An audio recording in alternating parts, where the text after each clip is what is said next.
எல்லாரும் சேர்ந்து பாடணும், நாராயணா நாமத்தை சொல்லணும்.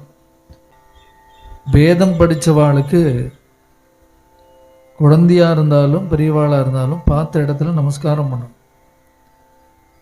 பஜனை பண்ற பாகவத ஆளுக்கு பகவன் நாமா சொல்றவாளுக்கு நமஸ்காரம் பண்ணணும். ஆனா இதெல்லாம் விட கடந்து இத்தனை ஆத்மாக்களை சொந்த தாய் தகப்பனார் மாதிரி பார்த்துட்டு இருக்கிற வாளுக்கு நம்ம எவ்வளவு நமஸ்காரம் பண்ணணும்.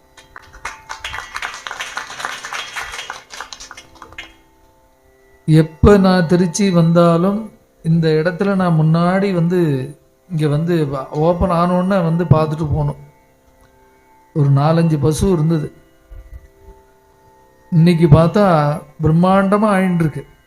அதுலயும் இந்த இடத்தோட வைப்ரேஷன் இருக்கு பாருங்க, இந்த கோமாதாவோட வைப்ரேஷன். நேத்திக்கு ராத்திரி 12 மணி வரைக்கும் பஜனை. அப்புறம் ரொம்ப டயர்டா தான் வந்தோம். ஆனா இத்தனை பேரையும் பார்த்த உடனே அவ்வளவு ஒரு உற்சாகம். எங்கெல்லாமோ பாடின்னு இருக்கோம். ஃபாரின்ல போய் பாடுறோம், அங்க பாடுறோம், இங்க பாடுறோம். உங்களுக்கு பாடணுங்கிறதுனால தான் நான் இங்க வந்தேன். அவர் சொன்ன உடனே உங்களுக்கு பாடாம யாருக்கு போய் பாட போறோம்? எங்கெல்லாமோ யாருக்கெல்லாமோ போய் பாடின்னு இருக்கோம்.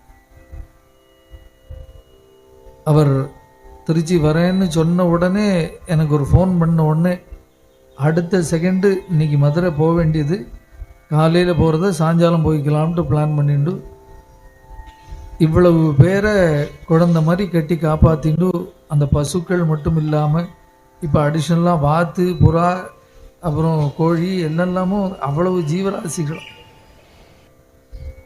இவ்வளவும். அதுலேயும் அந்த நேம் இருக்கு பாருங்க. இது வந்து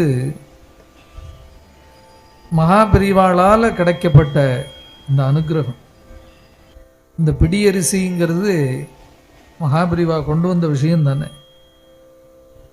எல்லாமே குருநாத்தாள் போட்ட பிச்சையினால நடக்கிற விஷயம்தான் அத்தனையும். அதனால நமக்கு ஆழ்வார் சொன்ன மாதிரி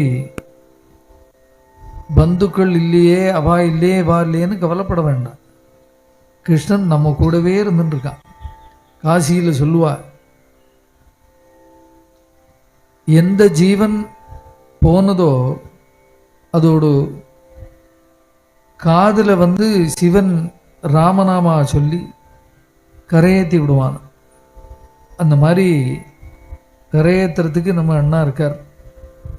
கவலைப்படாம பகவன் நாமா சொல்லிகிட்டே இருங்கோ. பிள்ளைகள் கூட வருவா, ஆத்துக்காரர் கூட வருவான்லாம் நினைக்காதங்க. அந்த நம்மளே நினைச்சுக்கிறது தானே தப்பு. நம்ம கூட கட்டின அரணாக்கயிறு மோக்கொண்டு வராது. அதுலேயும் 10 பவுன் செயின்லாம் போட்டிருந்தோன்னா அவ்வளோதான், முடிஞ்சுது. நம்ம கூட வரப்போகிறது பகவன் நாமா மட்டும்தான். அந்த ஒரு பெரிய காரியம் இங்கே நடந்துட்டு இருக்கு. இதுக்கு முன்னாடி இந்த ஹோமில் வச்சு பஜனை பண்ணோம். அங்கே எந்த இடத்துல விருத்தாசனம், அங்கே வச்சு பண்ணோம். ஒரு திருப்தி, பஜனை பண்ணுற திருப்தி, பகவானுக்கு பாடுறது. அந்த பகவன் நாமாவை யதாசக்தி யதாமதி இருக்கிற இடத்துல எவ்வளவு முடியுமோ அவ்வளவு நாம சங்கீர்த்தனை. நீங்கள் எல்லாரும் நாமா சொல்கிறதுக்கு தான் சொல்ல வச்சு, அதனால அதுக்கு பாக்கியம் உங்களுக்கும் எனக்கும். அதனால நாராயணா எல்லாரும் தாளம் போட்டுட்டே சொல்லுங்க.